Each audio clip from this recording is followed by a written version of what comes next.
Hello students, systematics and taxonomy part 2 में आज हम देखेंगे कि टेक्सोनॉमिकल स्टडीज़ करने के लिए हम कौन कौन से टूल का उपयोग करते हैं। हम टेक्सोनॉमी की स्टडी में कौन कौन से अप्रोच को फॉलो करते हैं। तो प्रीवियस वीडियो में हमने देखा था कि टेक्सोनॉमी पार्ट 1 में कि सिस्टमैटिक क्या होता है, टेक्सा क्या होता है, कैसे कैसे हमने सारे एनिमल्स को जो है टेक्सा में डिवाइड किया, ब्रॉडर कैटेगरी से जो है आपका स्पेसिफिक कैटेगरी तक। हमारी ब्रॉडर कैटेगरी डोमेन, उसके बाद kingdom, then phylum, then class, order, family, genus, species तक हम कैसे एनिमल को डिफरेंट डिफरेंट टेक्सा में क्लासीफाई करते हैं। तो सबसे पहला अप्रोच हमारा इवोल्यूशनरी अप्रोच है। इसको हम लोग ओल्डेस्ट अप्रोच भी बोलते हैं और ट्रेडिशनल अप्रोच भी बोलते हैं। क्योंकि ओल्डेस्ट इसलिए क्योंकि सबसे पहले हमारे पास इवोल्यूशन, जैव विकास, ये एक ऐसा टूल्स है, एक ऐसा अप्रोच है जिसको हम जिसके एविडेंस, जिसके साक्ष्य के सहायता से हम अपनी टेक्सोनॉमी में एनिमल्स के रिलेशन को, कौन मोर रिलेटेड है, कौन मोर रिलेटेड नहीं है, कौन सेम ग्रुप का एनिमल है, कौन डिफरेंट ग्रुप का एनिमल है, ये हम डिसाइड कर सकते हैं। हम इवोल्यूशनरी स्टडी को से हम टेक्सोनॉमिकल स्टडीज़ कर सकते हैं। तो a basic assumption of evolutionary systematic is that organism closely related to ancestor one will more closely होंगे than resemble distantly related organism। इसका मतलब है कि कोई भी एक फाइलम का या कोई भी एक ग्रुप का जो एनिमल होगा वो अपने डिस्टेंटली अपने दूसरे फाइलम के ग्रुप के एनिमल से उतना रिलेटेड नहीं होगा जितना अपने एंसेस्टर से रिलेटेड होगा, जितना वो मोर क्लोजली अपने एंसेस्टर से होगा। हम इसको एक क्लैडोग्राम से जो है समझेंगे। तो यहाँ पे फॉर एग्ज़ाम्पल पोरीफेरा अपने सक्सेसिव ग्रुप टीनोफोरा से मोर क्लोजली रिलेटेड नहीं होगा, उतना क्लोजली रिलेटेड नहीं होगा जितना पोरीफेरा अपने एंसेस्टर प्रोटिस्टा से जो है प्रोटिस्टा से क्लोजली रिलेटेड होगा।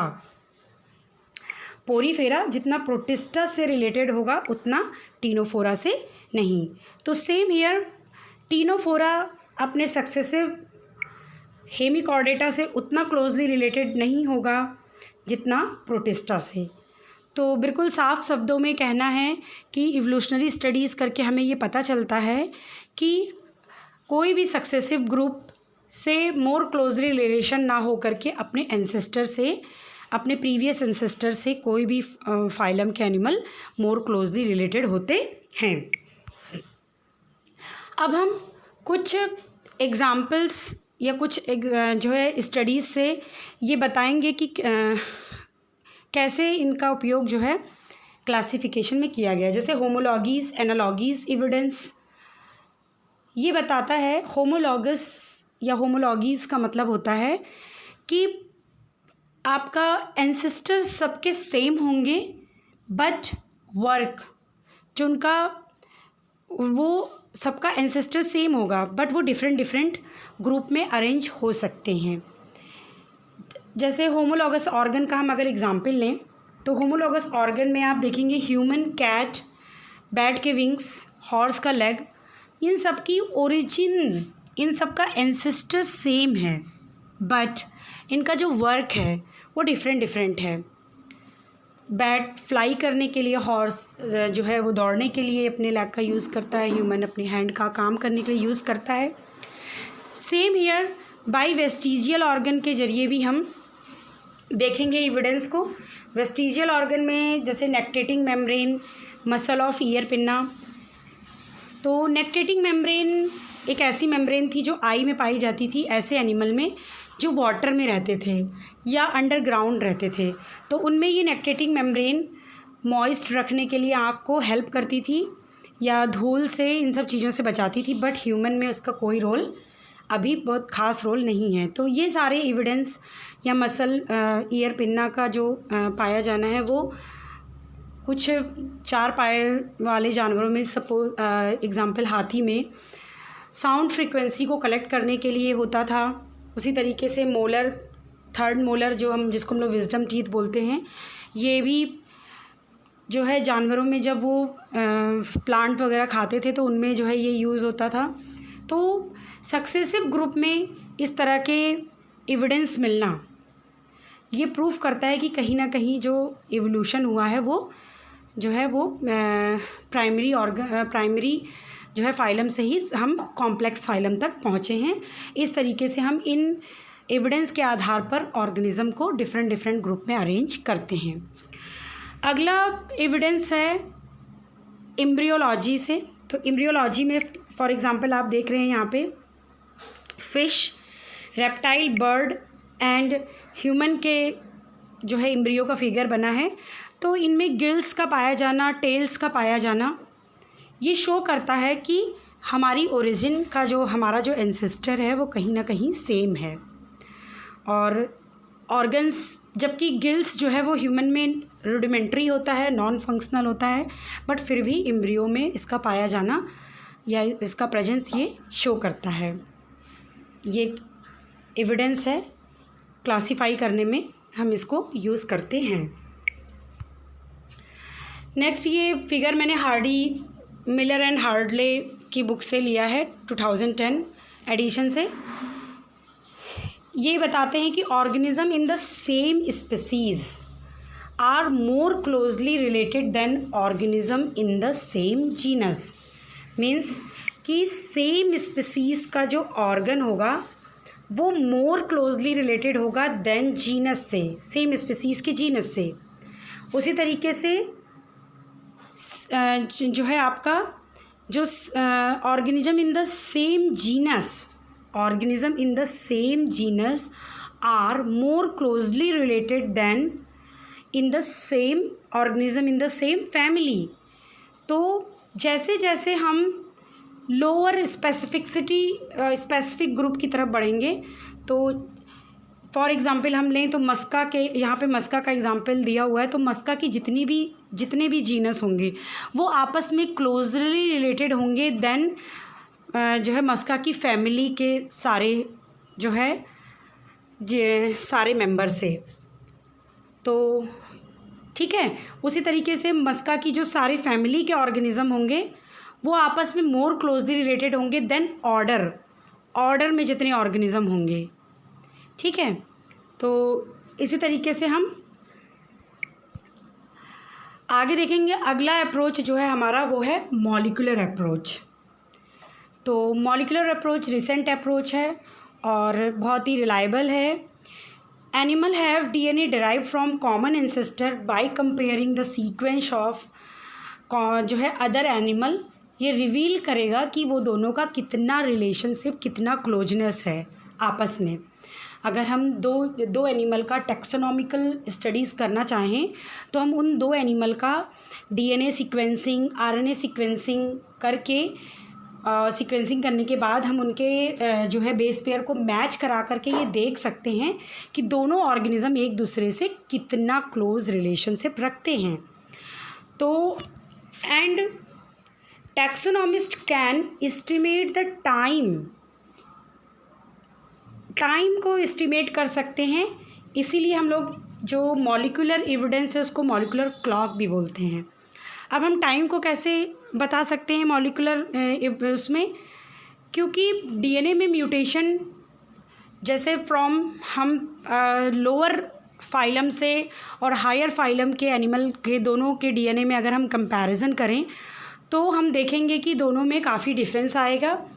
और उन म्यूटेशन रेट को हम कैलकुलेट करने के बाद ये बता सकते हैं कि जो हमारा ऑर्गेनिज़म है वो कितना पुराना है और कितना उन दोनों के बीच में एक दूसरे से कितना रिलेशनशिप है। सो माइटोकॉन्ड्रियल डीएनए, इसमें भी आपका जो माइटोकॉन्ड्रियल डीएनए होता है is more useful in taxonomical studies. Mitochondrial DNA हमारा ज़्यादा यूज़फुल होता है, बिकॉज़ ये मैटरनल इनहेरिटेंस होता है इसका और साइटोप्लाज्मिक जो है ट्रांसफ़र होता है। मीन्स कि जो जर्म सेल में हमारा जो डीएनए होता है वो क्रॉसिंग ओवर में पार्टिसिपेट करता है और फिर फर्दर नेक्स्ट जनरेशन में जो है जाता है, बट जो हमारा माइटोकॉन्ड्रियल डीएनए होता है वो सेल्फ रिप्लिकेट करता है और केवल मैटरनल ट्रांसफ़र होता है। तो यहाँ का जो डीएनए होगा मोर कंजर्व्ड होगा देन जो है ऑर्गेनिज़म के डीएनए से। और फर्दर हम मैटरनल इनहेरिटेंस के बारे में आगे वीडियो में डिटेल में पढ़ेंगे। नेक्स्ट सीक्वेंस ऑफ आरआरएनए, अगर हम आरएनए का सीक्वेंस करें मीन्स राइबोसोमल आरएनए का सीक्वेंस करें तो ये it is more used in study of taxonomy because it is हम इसको बोलते हैं कि इट इज़ इवोल्यूशनरी कंजर्व्ड। ये आरआरएनए हमारा इवोल्यूशनरी कंजर्व्ड है। कैसे? क्योंकि हम देखेंगे कि जो आरएनए का जो सीक्वेंस है वो हमारा प्रोटोजोआ यानी कि हमारा प्रोटोजोआ से ही पहले हमारा प्रोकैरियोट में भी था और प्रोकैरियोट से लेकर के टिल कॉर्डेटा तक हमारे पास राइबोसोमल आरआरएनए पाया जाता है।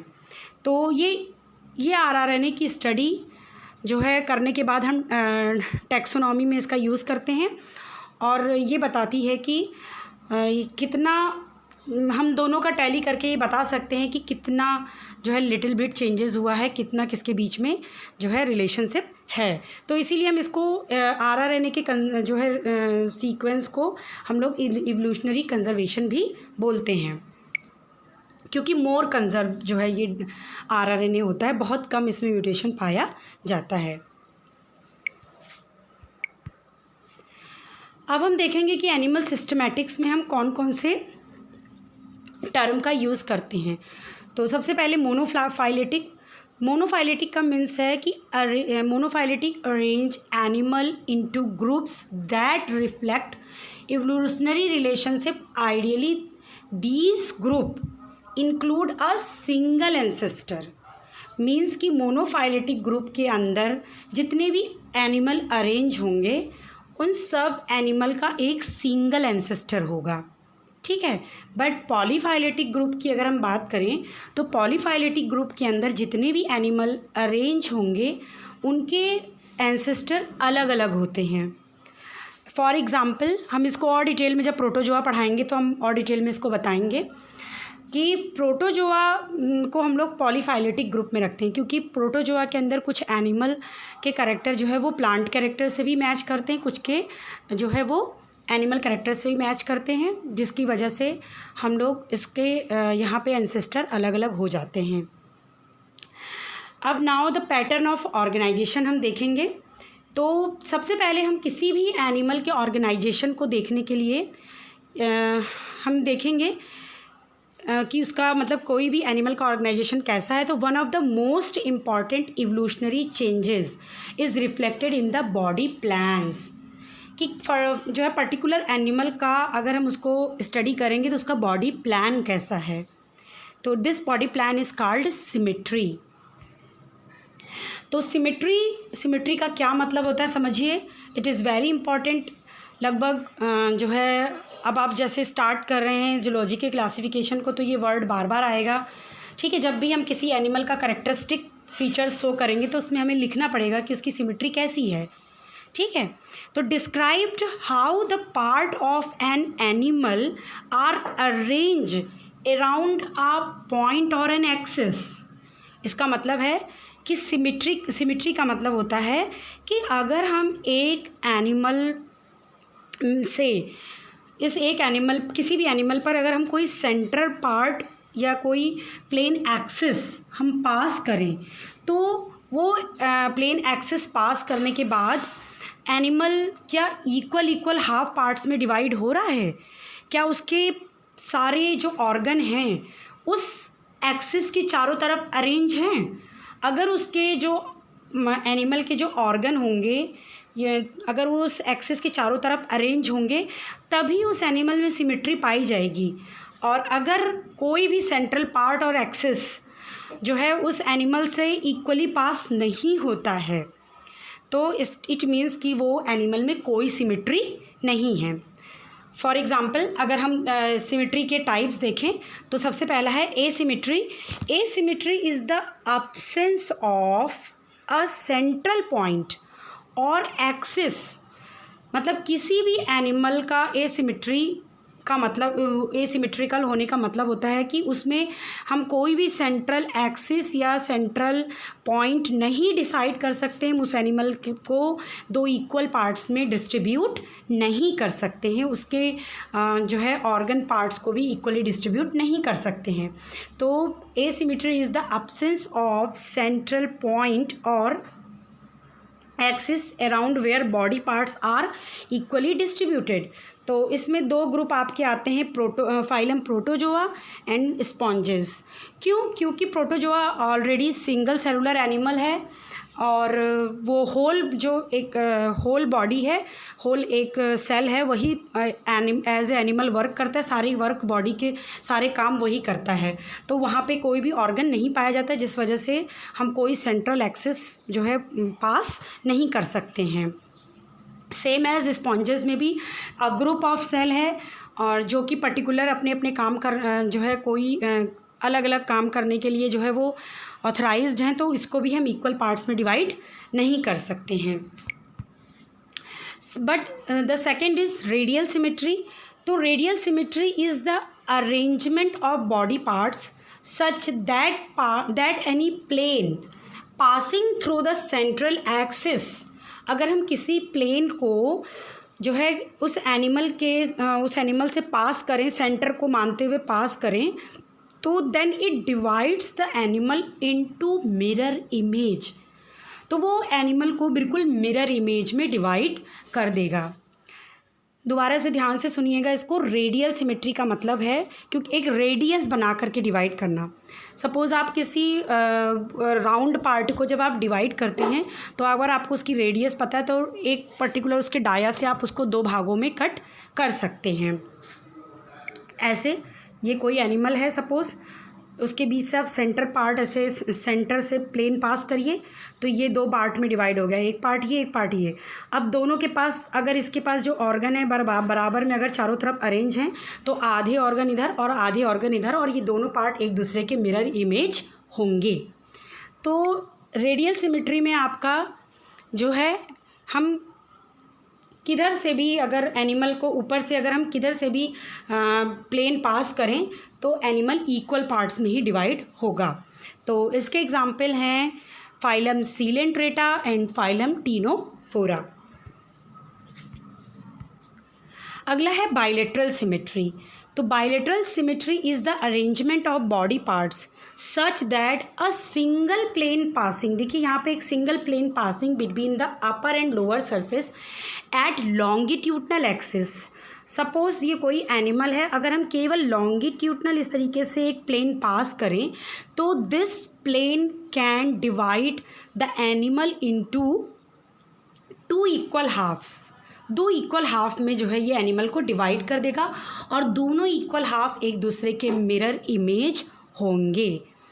दो पार्ट से ज़्यादा यहाँ पे जो है डिवीज़न पॉसिबल नहीं है, इसीलिए हम इसको बाई बोलते हैं। Bi means two, lateral, bilateral symmetry. ठीक है, तो हायर ऑर्गेनिजम्स में जो है बाईलेटरल सिमेट्री पाई जाती है। फिर फर्दर अभी हम जैसे जैसे क्लासिफिकेशन और जैसे जैसे हम फाइलम पढ़ाते जाएंगे तो कैरेक्टरिस्टिक फीचर में हम इस बात को लिखेंगे कि बाइलेटरल सिमेट्रिकल है, तो आप लोग को वहाँ पे फिर तुरंत समझ जाना होगा कि हम क्या कहना चाहते हैं। हम लिखेंगे एनिमल कैसा है, उसकी सिमेट्री कैसी है, उसमें सिलोम है कि नहीं, उसमें जो है कैसा, उसके कौन कौन सी कितनी लेयर से वो बना है, डिप्लोब्लास्टिक है ट्रिप्लोब्लास्टिक है। ठीक है। अदर पैटर्न ऑफ ऑर्गेनाइजेशन, तो हम अदर पैटर्न की बात करेंगे तो द यूनिसेलुलर लेवल या साइटोप्लाज्मिक लेवल ऑफ ऑर्गेनाइजेशन। तो इस लेवल में the organism whose body consist a single cell protoplasmic grade. जैसे मैंने आपको बताया कि फाइलम प्रोटोजोआ में whole only one cell animal है ये, और पूरा एक सेल एक is working as a organism and all the living function, जितने भी लिविंग फंक्शन आपकी बॉडी में हो रहे हैं, reproduction, digestion, water regulation and ठीक है लोकोमोशन, वो सबका सारा का सारा काम एक सिंगल सेल करती है। ठीक है, तो हम लोग इसको बोलते हैं यूनिसेलुलर या protoplasmic grade of organisation. Protoplasmic क्योंकि प्रोटोप्लाज्म ही सारा वर्क कर रहा है, सारा का सारा वर्क एक सेल के अंदर प्रोटोप्लाज्म में हो रहा है, इसीलिए हम लोग इसको प्रोटोप्लाज्मिक ग्रेड ऑफ ऑर्गेनाइजेशन बोलते हैं। तो फाइलम प्रोटोजोआ में प्रोटोप्लाज्मिक ग्रेड ऑफ ऑर्गेनाइजेशन पाया जाता है, फाइलम प्रोटोजोआ। और सारे के सारे living function, locomotion, food equation, digestion, water ion regulation, reproduction, सारा का सारा वर्क जो है एक सिंगल सेल के अंदर होता है। The next is cellular aggregates consist of, अब हम थोड़ा सा मोर एडवांस हुए, अब हमारा जो ऑर्गेनिज्म है वो यूनिसेलुलर से मल्टी सेलुलर हो गया है। तो बहुत सारी सेल एग्रीगेट होकर के एक एनिमल को डिराइव करती हैं, but they consist of loose association of cells that exhibit a little interdependence. ये देखिए इस तरीके से लूज एसोसिएशन, कई सारी सेल्स जो है आपस में मिली रहेंगी, बट इनमें आपस में जो है कोऑर्डिनेशन नहीं है। ठीक है, सब इंडिपेंडेंट हैं, सब साथ रह रही हैं, बट कोऑर्डिनेशन नहीं है। अगर कोऑर्डिनेशन होता तो टिश्यू बन जाता, क्योंकि अ ग्रुप ऑफ सेल जो पर्टिकुलर एक किसी फंक्शन को करने के लिए और आपस में कोऑर्डिनेट करते हैं उसको हम लोग टिश्यू बोलते हैं। बट ये जो हैं वो they exhibit little interdependence and cooperation और coordination of function, therefore cellular aggregation can not be consider as tissue. इसीलिए हम लोग इसको कभी टिश्यू में कंसीडर नहीं करते हैं। So these organism show some division of labour, और इसीलिए इसकी जो कुछ सेल होती हैं अलग अलग डिवीज़न ऑफ लेबर, मतलब अपने काम को बांट लेती हैं। कुछ सेल पर्टिकुलर रिप्रोडक्शन का काम करेंगी, कुछ सेल पर्टिकुलर न्यूट्रिशन का काम करेंगी, कुछ सेल जो है वो जो है फूड को कैप्चर करने का काम करेंगी। तो सेलुलर ग्रेड ऑफ जो ऑर्गेनाइजेशन है हमारा, वो इसका एग्जाम्पल है phylum Porifera. The next is now, अब हमने ये देख लिया, फिर सब के सब जो है आपका अरेंज हो जाएंगे वो सेलुलर ग्रेड के बाद। फिर हमारा और मल्टीपल एनिमल्स में फिर हम देखेंगे organ, then organ system grade. फिर ऑर्गन सिस्टम जब हम देखेंगे तो अप टू प्रोटोजोआ तक सब, सॉरी अप टू कॉर्डेटा तक सब जो है वो ऑर्गन सिस्टम में ही आते हैं। हमारा सीलेंट्रेटा में जो है सीलेंट्रेटा फाइलम टिश्यू ग्रेड में आएगा। उसके बाद प्लेटीहेल्मिन्थीज हमारा ऑर्गन सिस्टम में आएगा, सॉरी ऑर्गन ग्रेड में आएगा। उसके बाद फिर सारे फाइलम हमारे ऑर्गन सिस्टम ग्रेड में आते हैं। ठीक है, अप टू कॉर्डेटा तक। अब हम देखेंगे कि डिप्लोब्लास्टिक ऑर्गेनाइजेशन क्या होता है। तो डिप्लोब्लास्टिक नाम से ही पता चल रहा है, diplo means two, blastic two, दो जर्म लेयर से बना हुआ एनिमल। बिल्कुल सिंपल शब्दों में दो जर्म लेयर से ऑर्गेनाइज्ड एनिमल डिप्लोब्लास्टिक कहलाएगा। तो is the simplest tissue level organisation, body parts are organise into two layer derive from embryonic tissue, ectoderm and endoderm. तो ectoderm give rise to body wall, ectoderm से हमारा body wall बनेगा, ये ectoderm से body wall बन गया। और endoderm give rise to gastrodermis, और जो इंडोडर्म थी उसने हमें गैस्ट्रोडर्मिस, यानी कि एकदम सिंपल लैंग्वेज में अगर हम कहें तो इंटेस्टाइनल वाला पार्ट, गैस्ट्रोडर्मिस वाला पार्ट को लाइंस किया। ठीक है, और इन दोनों के बीच में नॉन लिविंग लेयर पाई जाती है जिसको हम लोग मीज़ोग्लिया बोलते हैं। एक्टोडर्म इंडोडर्म के बीच में सैंडविच रहती है, नॉन सेलुलर होती है। ठीक है, इसीलिए नॉन लिविंग लेयर भी हम लोग इसे बोलते हैं। ठीक, now the next organisation is triploblastic organisation. तो ट्रिप्लोब्लास्टिक ऑर्गेनाइजेशन नाम से ही पता चल रहा है, 3 जर्म लेयर। तो their tissue are derived from 3 embryonic layer. जैसा डिप्लोब्लास्टिक एनिमल में था, सेम एज एक्टोडर्म जो है वो give rise to the outer layer, and endoderm give rise जो है लाइंस द गट, और एंडोडर्म गट को जो है कवर करेगी। सो थर्ड लेयर यहाँ पर भी दोनों के बीच में सैंडविच है, that is called mesoderm, give rise to the supportive contractile, जो है सपोर्ट करे, जो है दोनों लेयर के बीच में है। अब ये लिविंग लेयर है मीजोडर्म हमारा, और ये सारे ऑर्गन को सपोर्ट करेगी और जो है कनेक्टिव टिश्यू का फॉर्मेशन करेगी, जिसे हम लोग ब्लड बोलते हैं, blood cells. And animal has organ system level of organisation, और जिन जिन एनिमल के पास अब ट्रिप्लोब्लास्टिक कंडीशन होगी हायर एनिमल्स में, उसके पास organ system level of organisation होगा। क्योंकि अब हम यहाँ पे जो है लेयर्स की बात कर रहे हैं, और जहाँ पे भी हमारा लेयर अब जर्म, क्योंकि एनिमल ग्रो कर रहा है और एनिमल में जर्म लेयर का फॉर्मेशन हो गया, तो लेयर बनने के बाद वहाँ पे स्पेस ज़रूर क्रिएट होगा, and that body space is called coelom, जो कि हम नेक्स्ट वीडियो में पढ़ेंगे कि कैसे हम अब सीलोम को करेक्टर मान करके हम देखेंगे कि किस किस ग्रुप में या किस किस फाइलम में हमारा सीलोमिक करेक्टर पाया जा रहा है। तो ये सारे के सारे जो जितनी भी चीज़ें मैंने आपको बताई, ये सब हमारा क्लासिफिकेशन में किसी भी फाइलम के जनरल करेक्टर को बताने के लिए बहुत ज़रूरी हैं, बहुत यूज़फुल हैं। होप सो आपको मेरा आज का वीडियो पसंद आया होगा। Thank you very much.